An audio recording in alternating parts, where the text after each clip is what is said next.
All right, welcome back in. And actually, we have another special guest. We got a chance to talk to a lot of great baseball minds, baseball players, and also just interesting people. Let's add another to the list.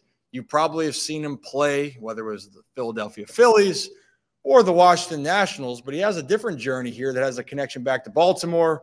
Welcome in Jayson Werth. Jayson, how you doing? How is life down south for you? You seem like you're chilling and vibing. Yeah, we're good down here in Florida. Just got back. Spent about a month up in Saratoga for the race meet up there, and it's good to be home. But everything's good, man. Good to see you. I haven't seen you since you were a little kid, hanging out in the cages and with Baltimore spring training. I know. I've grown up quite a bit. I used to be adorable. I used to have blonde hair, and now the Ripken gene is setting in, Jayson, where, as we know, you just lose your hair and you got nothing to show for it. So I'm hoping for the best, but I'm preparing for the worst. But you just mentioned two things. One, let's start with the Saratoga part, because that's probably people know the baseball side of it. But for you, you finished playing and you got into horse racing. And not only that, your horse Dornoch won the Belmont Stakes. Am I not mistaken? Yep, he won the Belmont. Then his next race was the Haskell, another Grade One stake that he won, and we just recently ran fourth in the Travers Stakes up there, which is kind of like the Midsummer Derby they call it. And we'll have one more race with him at the end of the year at Del Mar in the Breeders' Cup Classic. It's been an unbelievable journey. It's crazy to think that I just recently got into this sport, and to have a horse like Dornoch is like it's better than a dream come true, because you wouldn't even this wouldn't even be part of the dream, I don't think. So it's been better than we could expect, and he was the first colt that I bought into to own a piece of, and it was just something I got into to kind of pass the time, to guys that I played golf with own horses, and we would get done playing in the afternoons and come in the clubhouse, and they'd turn on the races, and that was my entry into it. I'm like, what are these reruns? Are you watching these races from years past, or what's going on here? They're like, no, dude, it's like these races are happening right now, and we have horses running, and that was like 3 years ago. So here we are a short time later, running in classic races, running and chasing the Triple Crown. He ran 10th in the Kentucky Derby. It's been a wild ride. It's been a wild ride, so much so that we're getting ready to launch uh, our own racing syndicate, and potentially a media company. So I might have you on my show here one of these days. Hey, hell yeah. Hey, anytime you need somebody, I'm always looking to help out, people helping people, and getting more work in. I'm trying to get my reps in, Jayson. But I got to ask you, because you've obviously 2008, you won the World Series, right? So then what is it like winning a World Series? But who cares about winning the World Series? What's the thrill and the stress of watching your horse race coming down the wire? Like that Yeah. has to be something that is a whole different type of excitement. Well, that's kind of part of this whole idea that we have going.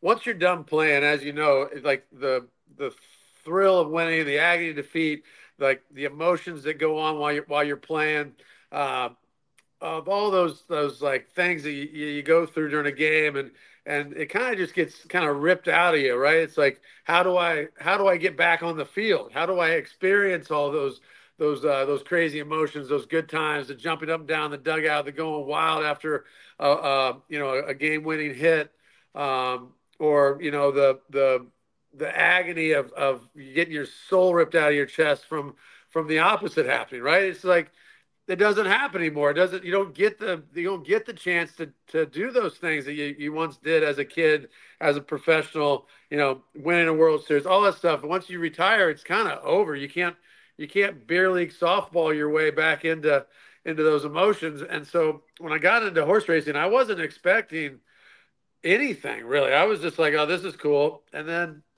you go to these races, and your horse is running. You go down into the paddock, You know, you see them, you talk to the jockeys, the trainers, and then like all this anxiety starts happening. You're like, your heart starts beating hard. You get the butterflies in your stomach. And you're like, damn, this is exciting. And then the gates open, and these things come barreling out of the gates onto the track, and it's like, oh shit, like you're back on the field again. And that was the aha moment for me. Like, man, this is awesome. Like, how do I got to do this again. Can we do this again tomorrow? So I kind of jumped in with 2 feet.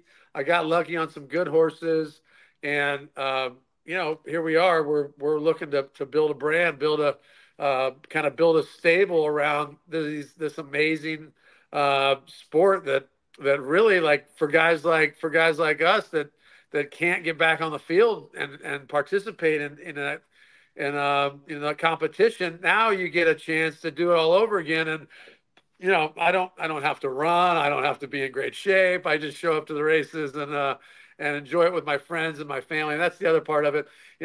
When you're playing, you play with your teammates. That's great. But your family, your friends, they're all outside. They're in the stands. You wave up to them. There we go. You might wave up to them, or you see them in the tunnel after the game. But in horse racing, you got your arms wrapped around each other, you're hugging each other, you jump up and down, you celebrate with each other, or if you don't win, you lose together. So it's been a great sport. My kids are older. It's been a great sport to do with them and enjoy with the family. But it's been a remarkable run we've been on, and I can't say enough about the sport. Everybody's like, what is wrong with you? You're like crazy about horse racing. I think it's just the chasing, the adrenaline, and the competition that you get within the sport. Yeah, I mean, I think if you go to any of the races, but any of the Triple Crown races, because Baltimore has the Preakness, and you go there and you see how many people are just locked in, excited. It is a different world, but man, is it exhilarating. I got to know then, you brought up like, oh shit, did we have like a Jayson Werth cam when Dornoch was coming down the stretch here? Or did you drop, I'm assuming, probably some more like, oh shits as you were getting closer? I mean, I gotta assume that you were. Go look on America's Best Racing. I kind of partnered with them. They're kind of sponsored by the Jockey Club. Once this journey started, I was like, it'd be cool to capture some of this stuff in case we wanted to do something down the road. And so I've had them along for most of the races. And the Belmont, they weren't at the Derby. They were at the Belmont. They got the Belmont. They got the Haskell, and they got the Travers. So there's some really good footage of us, just freaking out. And like the build up to the races, they did a good job of capturing. I think that's kind of where this idea of this the media side of it, to kind of show people more of the side of the build up, the backstretch, what goes on at the barns. Learning the ins and outs of the horse racing, and really bringing a side of horse racing that people haven't seen. Kind of getting rid of these old stigmas. I mean, these horses they take care of these horses better than they take care of players, of baseball players. There's good and bad of everything, but if we focus on the good, I think we can bring more people into the sport and really just advocate for the good parts of the sport and really how much care these guys do get. I mean, I think it's remarkable the stuff I found out. But yeah, you can go to americasbestracing.com and follow along on the journey. All right, that is my homework. Zach and I, after this, are going to go look up these celebrations and highlights. But I'm glad you mentioned that about the other side, or talking about, taking us behind the curtain. And that's the part in all sports and all industries that people don't always understand. And people might have a perception of what it is. But if you take a deeper look, you can see some great things. But everything, it's the same thing with baseball. We know there's the good, bad, and ugly. But always going behind the curtain, you can get more perspective. So let's shift into baseball now, right? Let's go. Let's unveil the curtain of Jayson Werth here. I bet. Jayson, you mentioned earlier seeing me running around the Baltimore spring training facilities. most people probably don't remember that you were one of the Orioles' first-round picks, and you were a catcher, right? Yeah, unfortunately for the Baltimore organization, I was a catcher. They traded me to Toronto. Toronto was like, okay, we're putting you somewhere else. So moved to the outfield and then was in the big leagues not long after that. But saw the ins and outs of the Baltimore organization's lower levels. Actually had some really cool experiences. When I first signed, 1997, I was 18 years old, just turned 18. Coming into a top high-end organization like the Baltimore Orioles, and then going to spring training with your dad and that group of guys that was, at the time they were the kind of towards the end of their careers. The older statesmen. It, it was crazy for me looking back to go into that clubhouse and experience that group, because it was such a an exciting team, a cool group of guys, and being part of that as my first kind of entry into pro ball. I think I was there 3 spring trainings before I got traded, but it was a really interesting look at a very young age into a very strong veteran presence team that was built to win. And I mean, man, I wouldn't trade that for anything. It was a pretty cool time in my career and my life. Yeah, it was. I mean, back then, unfortunately, you got out then right after you left Baltimore. There was a good 15-year window where they didn't win a whole lot of baseball games. But during in 1997, they were expected to contend. They had their chances, actually, 96 and 97 specifically.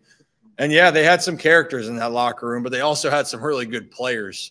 One of those characters and great players, Brady Anderson, is a guy I know well. Still has some of the best sideburns you will ever see. You had Mike Mussina. Trying to think who else. Alan Mills. Armando Benitez. It's a guy you don't want to mess with. So, Armando was there. Mussina, Jimmy Key. Yep.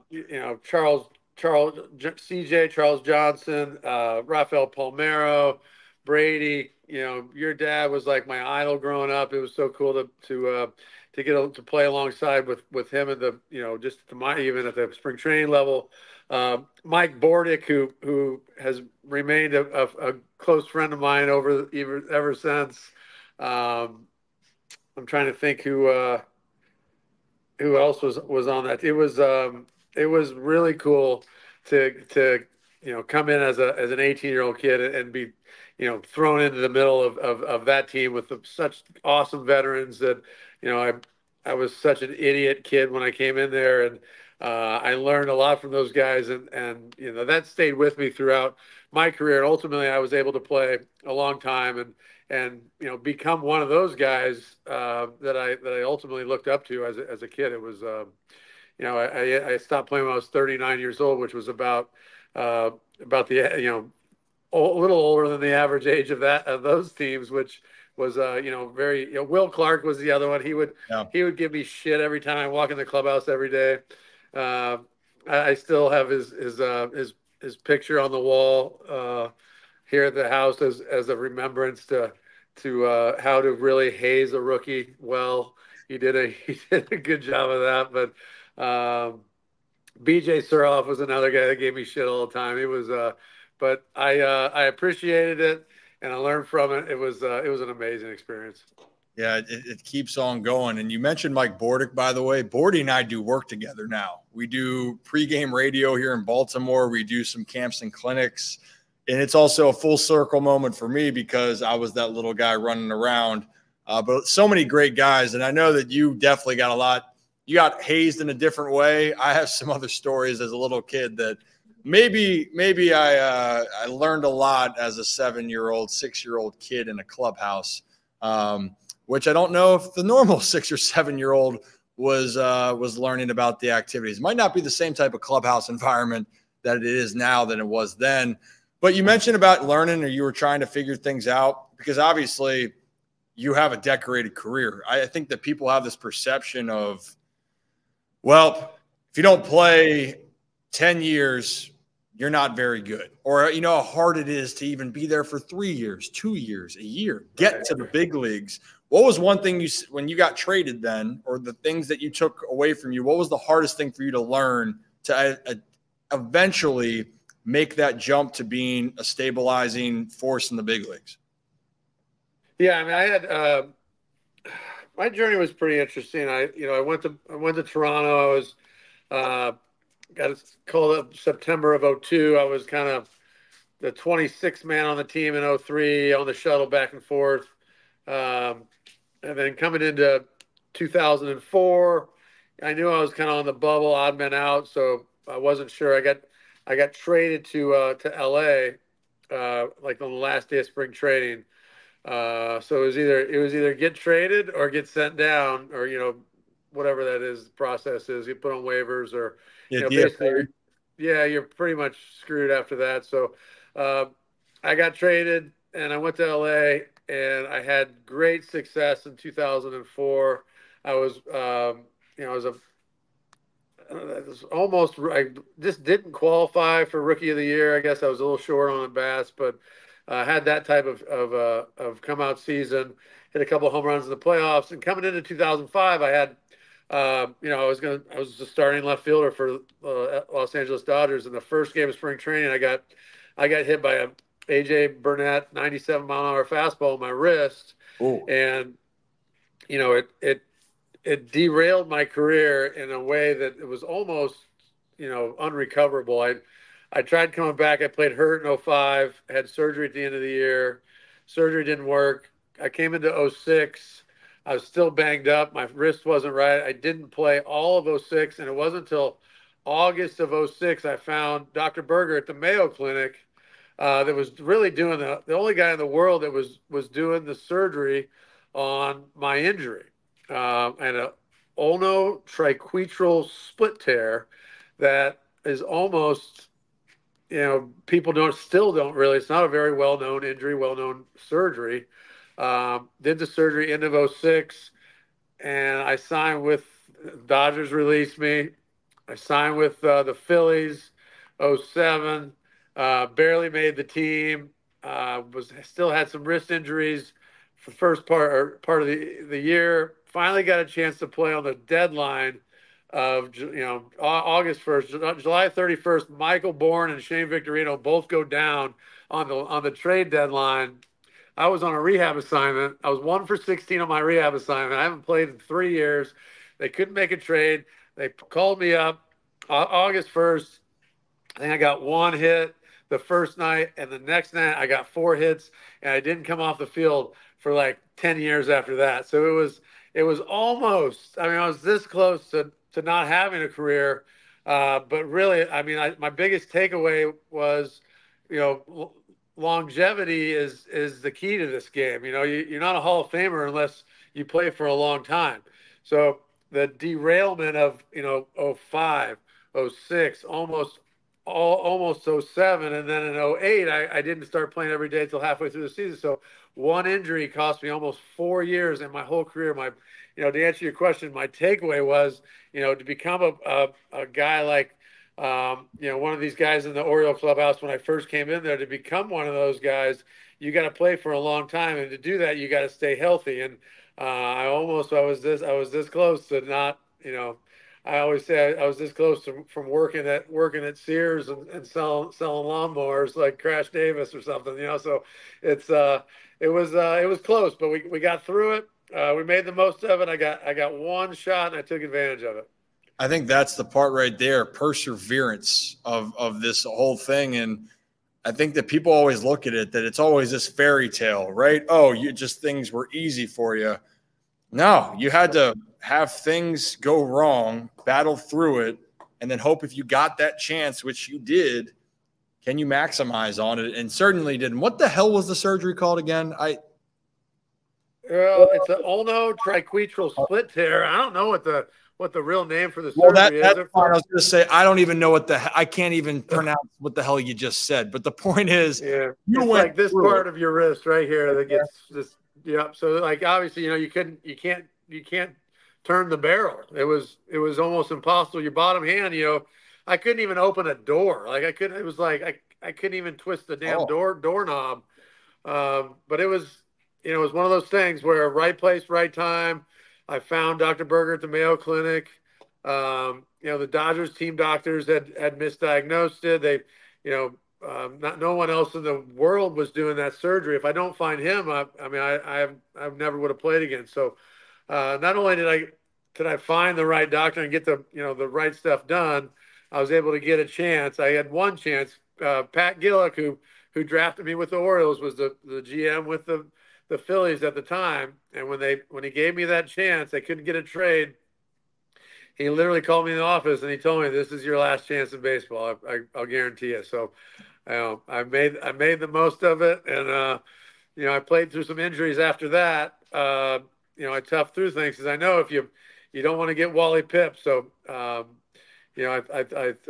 sucked on some 1 for 25s along the way playing through stuff. But I didn't come off the field because I didn't want to give anybody else a chance to take away what I thought was rightfully mine. So, crazy journey. I could sit here and talk all day about it, but that's kind of the big story, I guess. so Jayson, what you would classify baseball as being pretty damn hard. You're going to go 1 for 25. You're going to go 1 for 30. Because you know what? I get called a lot of names. I've been called almost everything, I feel like, growing up. But one thing, at least through all of it, is, hey, you can say all you want about me, but if you don't think that trying to hit a baseball when either you're feeling 100% great or you're feeling like absolute shit, you're going to fail in this sport. And I think that's no ands, ifs, or buts. It's going to happen. How many 1 for 25s you think, in your career? Too many. But the problem was I had 1 for 25s when I was healthy. It wasn't just the times I was hurt where I went 1 for 25. This is what I wanted you to say. Thank you. Yeah. So, man, it was, this game is so hard. Seeing what these guys are doing now too, with just the sheer velocity that's in the game now from, even a short period of time ago, those last few years, I think it was my last year. I think I was being totally sarcastic. I put one of those face shields on, for no reason other than I was like, I don't know what to do. Everyone's throwing a million, and that was in 2017, 16, 17, and ever since then they've just thrown harder. So the game hasn't gotten easier, and you can see that by the overall the batting averages and just the success of the hitters has gone down. I know the game's changed a little bit in that regard, where they put more of an emphasis on hitting for power and trying to hit the ball in the air to the pull side or whatever.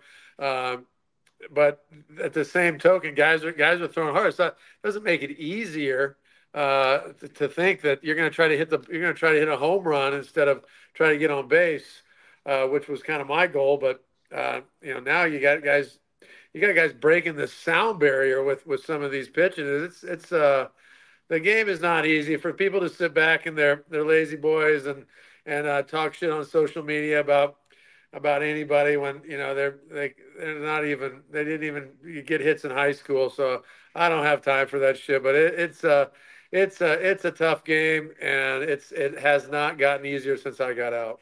No, for sure. And you know what? I just appreciate you saying that, because I'll say this, Jayson. I'm not trying to toot your horn. You're pretty damn good for 15 years. I know 15 years of a career, and you found your stride. And like you said, for 10 years, at times I was pretty good at times. You're pretty good at times, and you're probably dog shit some other times. But you know what? That's a part of the journey. And even in those moments when things weren't going well, I think I checked it. You had a 3-year span of having 87 jacks while also being a part of a team that won a World Series. Then you come to Washington, has some cool moments. Yeah. I wanted to save this for the end because I do want to talk about expectations as we get to the postseason, just like from a player's perspective. When you're saying about with social media and people saying stuff. Is that why you went to an adult league game and hit an absolute nuke? You know what I'm talking? That's you, right? Yeah, no, for sure. That's a really good story. Hold on, I gotta play the video for you in case you forgot it. I gotta play it. Hold on. It goes viral every few months. Well, this is great. Can you see this? Yeah, I got it. This is when the other team was really talking shit too. So I'll set the story up after we watch this. But they're it's 3-0 right here, and the guy said, "I don't even know who this guy is." And then the hair on the back of my neck stood up, and I did it one more time, and I'll never do it again. But the reason why I was there, if you remember, there was a congressional baseball shooting in D.C. in Arlington, I guess. Steve Scalise got shot. 3 people got shot that day. One of them was Matt Micah. I was on the DL at the time, and I went to go see Matt in the hospital a few days after the shooting, and he was laying in his bed. I mean, just absolutely gray, white as a ghost. He's had a bunch of surgeries, and I was like, man, he played baseball in college, and he was kind of like the honorary coach for the congressional team for the Republicans, and it's just crazy to think that somebody came out there and just let it eat with a gun and a rifle, and only 3 people were shot. But so I went to see him, and the next year I had him come out to Nats Park. The year after that, he came out and played some catch. I think the next year we got him out to take some batting practice. And then so that would have been 2017, 2018. So then the next year, I retired. I played one last season, Hail Mary, played in the minor leagues for a couple months, and then I pulled my hamstring. So I was like, all right, that's it. Came home, and sure enough, Matt calls me. He's like, hey, man, I'm getting back on the field for the first time. Would you come and play on the same team as me? And I was like, I guess, I probably can't say no. So I was, regretting it, of course. And then I ground out. I mean, I just retired, so I'm tuned up for 95 plus, right? So they're throwing like 78 max. So below hitting speed. So I ground out to short my first at bat. I actually strike out trying to do too much my second at bat. And then I'm like, this is the worst idea of all time. You can't win. Even if I went 3 for 3, they would have expected it. I should have went 3 for 3 with 3 home runs in their mind. I'm 0 for 2 with a punch out, and they're running their mouths. Everybody's, they got videotapes on me every at bat or whatever. And then I finally I got pissed off enough to lock it in one last time and hit a ball over the lights. It was a pretty good ball, by the way. But that's the story of why I did it for the right reasons, and I'll never do it again. So I went out on top. It was a one and done. I think you did it for the right reasons too. Again, these are the stories we talked earlier about, unveiling what's behind the curtain. That's one thing behind it. There's always a story within the story. And I think it's really cool and special, the connection you made and trying to make the effort after something that was it could have been even worse, right? But I think just an awful deal. Yeah. And great that you did. Great that you made the connection. But I've got to lie, it's funny as hell that you grounded out and struck out. But then that's baseball for you. And then, hey, you know what? You went out on top on that one. I mean, that ball, that might have been one of your furthest balls you hit. It was probably pretty close. One for 3 and with a homer in the men's league. I go out. Potential Hall of Fame men's league player. I'll stay right there. Yeah, maybe chug a beer around in second base. I don't know what it's like, but that was a hell of a moment. You've had a few of those moments, and we'll wrap with that here. First, I want to talk to you about expectations, right? We're getting to the postseason. I think you've seen really just about everything. I think it's pretty close as far as in a competitive standpoint.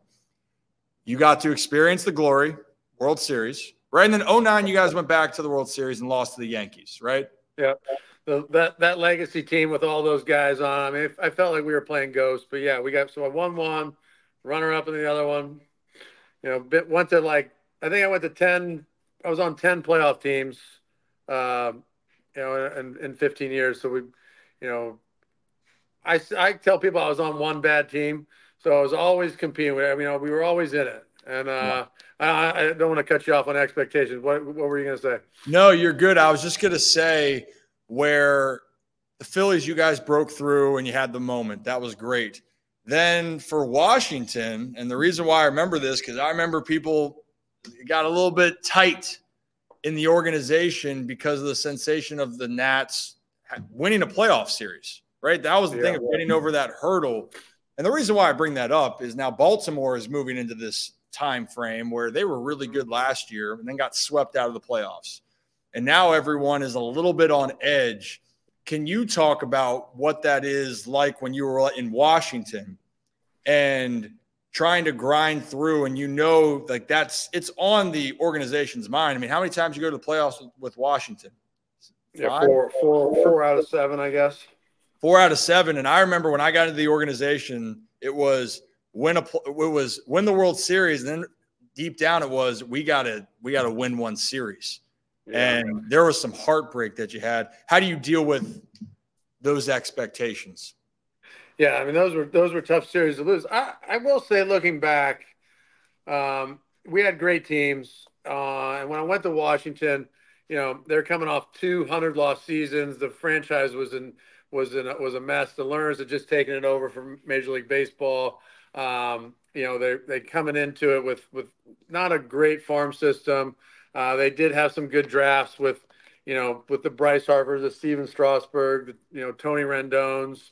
So there was expectations there down the road, but we turned that franchise around relatively quickly. We played 500 ball in 2011, and then I think we're the best team in baseball in 2012, and then from 2012 to 2017, 6 of my 7 years there, I want to say we were the best regular season team organization in, if not all of baseball in the National Leagues. I know it was close with us in LA, but we were a top tier team. The problem we had was we didn't get out of the first rounds, but we played tough series, those 5-game series, and that, if you're not a top tier organization, and I'm not making excuses, I'm just calling like I see it. If you're not a top tier, meaning if you're not a big market team, and those 5-game series, you don't get the best times, game times. So we played a lot of shadow games, but also when you do win the division and you're the best team, you kind of get put on ice waiting for the wild card team, or waiting for your time, your game times and your game days. So it's like 3 or 4 days between the regular season and when you play. So you kind of get put on ice a little bit, and then you're only playing in a 5-game series, which anything can happen. Yeah. I do feel like we had the best team, and if we would have played a 7-game series, anything can happen, obviously. But we were set up pretty good. We were, we still had ammunition going towards those, towards the end of those series. Or if we would have got through it, we would have had ammo going into the next round. So yes, we didn't get through the first round, but to be the best team in the division and win the division like we did, and be the best team in the National League was a good accomplishment, especially coming from where the team started. But ultimately in 2019, they got the job done. They went through the wild card, which is something we never did, and I think their ability to keep that momentum going was ultimately what helped them win the championship. But also the chemistry of the 19 team versus some of the teams I was on was insurmountable. I think they had a lot of things going for them, and so did we. And we had great teams, and we had good chemistry. But like seeing what they had was really next level. Getting back to what you're saying about expectations. Well, yeah, go ahead. I was just going to say you got to get there. You got to get to the playoffs. Getting to the playoffs is hard. You play a 162-game season, and just to get to the playoffs is an accomplishment. Yes, ultimate goal is winning a World Series, but you got to get there. Once you get there, now all bets are off. Now anything can happen. But to say that not getting past the first round is a letdown, or you didn't reach your goal, I think is a stretch for me. I think those were all great teams, and we accomplished so much. And as I look at the Baltimore team with what they have, they're young and they're exciting. The fans should relish in the opportunity to even play meaningful games in October, especially after the drought that they've had since going all the way back to the late 90s. Those games are what it's all about. Anything can happen. A 5-game series is a poor representation of playoff baseball, in my opinion. And like where hockey is all 7-game series, I know it gets drawn out for a while. I know we're up against weather with baseball, but in my mind, the 5-game series is a tough one to overcome, especially if you're a team that's playing a team that still has good rhythm. It's been playing those wild card games and coming in hot. So it's a tough thing to overcome. But don't overlook the accomplishments of the regular season and just being in October playing meaningful games. It's that's few and far between. You know what? And I'm glad I tried to set it up that way so you can say it and not me. Baseball is so damn hard, and I think that that's the part of it. You mentioned you alluded to it. You can have the best record, and for a lot of those teams, every team's goal is to win the World Series. But sometimes if a team is red hot, a team has all the momentum going their way, truly, you said, you got to get to the playoffs, and then all bets are off. Last year, the Diamondbacks were the team that got red hot, snuck in, go to the World Series. Texas had the up and down moments. 1 game over 500, Jayson, on the road, and then they win 11 straight road games. It's just you got to get there. Winning's hard. Baseball's hard. Last thing before I let you go, I think that 13-pitch at bat you had in the playoff game had to be pretty damn hard on the walk-off. Was that one of the coolest moments you've had in your professional career? Yeah, personally, I think a personal moment that was a big one. Obviously, signing that big deal in Washington, going against the grain. Everyone said I committed career suicide going to Washington, leaving Philadelphia. I caught hell for 7 years in Philly. It's all good now, but that was not a popular decision. So to do that in a big moment like that in Washington, that's really never had a playoff game in however many years, forever. And then just to kind of show that grit and determination that I was known for in my career, back against the wall, tie game in the ninth. I had an injury that year again on my left wrist. I couldn't, I was like snake bit with that thing. Missed most of the season. Ended up coming back at the right time, and I went down 0-2 in that at bat. Battled back. I fouled some pitches off. Yachty didn't frame up a hook on the corner that Jim Joyce might have rung me up on if he sticks it. And then putting the ball back into Lance Lynn's court a little bit, where now he's 3-2 and he's wasted some bullets, and there's nobody out in the ninth, where now all of a sudden I'm back in control, and I fouled the 1-3-2 pitch back out, and I thought to myself, here it comes. He's got to come to me, and jumped the heater, and unbelievable moment, pretty cool. We fucked up the next day, but that was looking back on it, it was one of those deals where I wouldn't trade it for anything. It was like that monkey off my back moment in Washington, and I think the town needed it, the team needed it, the organization needed it, and ultimately I needed it. That was an iconic moment in this region. Still to this day, I know the Nats went on to win the World Series, but that at bat in itself embodied a lot of what Washington was trying to get to. And hell, Jayson, great 2-strike approach, by the way. And you know what? Maybe no automated strike zones just yet. Framing still matters in baseball. I'm glad you got to experience it. Thanks for letting me bother you today. And if you do need any help in the future with media, I'll be your guy. I got you. All right. No, this was fun. I appreciate it. It's good to see you. I love your dad. I love your family.